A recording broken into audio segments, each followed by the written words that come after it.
Goeiedag julle, Jolande hier van die Bybel in 1 jaar. Ons lees vandag saam uit Genesis hoofstuk 15. Hierdie hoofstuk volg direk op hoofstuk 14.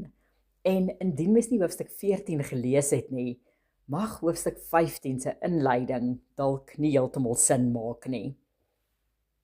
In vers 1 sien ons hoe die woord van die Here tot Abraham kom in 'n visioen met 'n baie belangrike boodskap. Moenie bang wees nie, Abraham, want ek, die Here, is vir jou 'n skild en die beloning vir jou gehoorsaamheid sal baie groot wees. En net soos met Abraham, sê die Here steeds vir elkeen van ons vandag dat hy ons skild en ons beloning sal wees, solank as wat ons getrou in verhouding saam met hom wandel.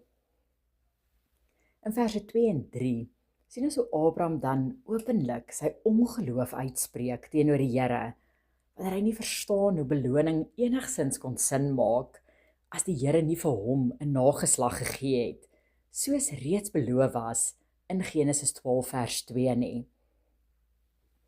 Verse 4 en 5 sien ons dan die Here se antwoord tot Abraham se ongeloof, wanneer ons lees dat Abraham se erfgenaam nie sy dienaar sou wees nie, maar eerder 'n seun van sy eie vlees en bloed. Vers 6 is 'n sleutelvers in hierdie hoofstuk, wanneer ons lees dat Abraham in die Here geglo het en dit hom tot geregtigheid gereken is. Hoe lyk ons geloof? Glo ons werklik die beloftes wat ons in die woord lees? In Galasiërs 3 verse 5 tot 7 lees ons dat wetsonderhouding ons nie kan red nie, aldus ons werke wat ons nie kan red nie, maar dat dit juis ons geloof is wat ons kinders van Abraham maak, omdat ons dieselfde geloof en vertroue in God openbaar as wat Abraham het. In verse 7 en 8 lees ons iets van ons elkeen se menswees raak. God gee belofte en ons mense soek iets meer konkreets om aan vas te hou. En dis nie dat ons nie die Here glo nie, dis maar net dat ons soms sukkel om te glo as ons nog nie die vervulling van die belofte kan sien nie. En dis natuurlik dan juis hoekom Hebreërs 11 vers 1 vir ons leer dat geloof 'n vaste vertroue is op die dinge wat ons hoop, 'n bewys van die dinge wat ons nog nie kan sien nie. In verse 9 tot 11 sien ons dan hoe die Here Abraham kom gerusstel oor die belofte met die opdrag om die nodige voorbereiding te tref om 'n verbond te sluit.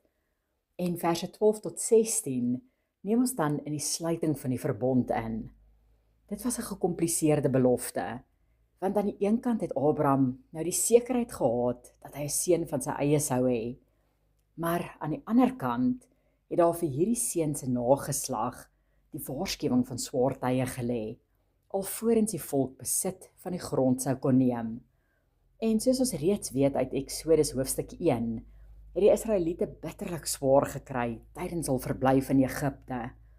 Tog bly God 'n waarmaker van sy woord, want soos beloof van Abraham, sou die Israeliete na 400 jaar weer terug kon keer na die beloofde land.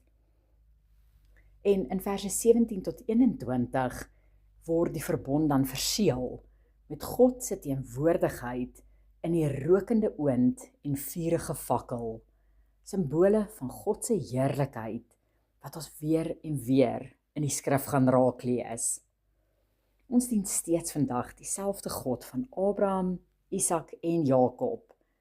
En die belofte uit vers 1 staan vas vir elkeen van ons vandag.